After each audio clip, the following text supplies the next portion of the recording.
এই ভিডিওটি দেখা শুরু করে শেষ না করে থাকতে পারবেন না। আমি এদের সৃজনশীলতা এবং দক্ষতাকে সম্মান করি।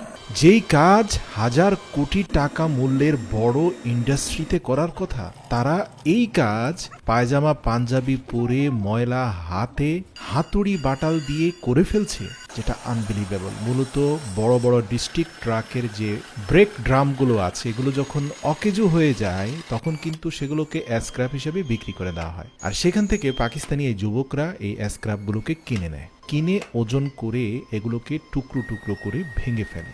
দেখতে পাচ্ছেন একটা হোপারের ভিতরে অকেজো হয়ে যাওয়া, মেয়াদ উত্তীর্ণ, ভেঙে যাওয়া ট্রাকের ব্রেক ড্রামসগুলোকে ঢুকানো হচ্ছে এবং একটা শাবল দিয়ে এই হোপারের ভিতরে সবগুলো লোহার টুকরোকে ঢুকিয়ে সেগুলোর মধ্যে ট্রেডিশনাল ওয়েতে আগুন জ্বালিয়ে দেওয়া হবে। এখন মনে হতে পারে এই আগুন দিয়ে কি লোহা গলবে?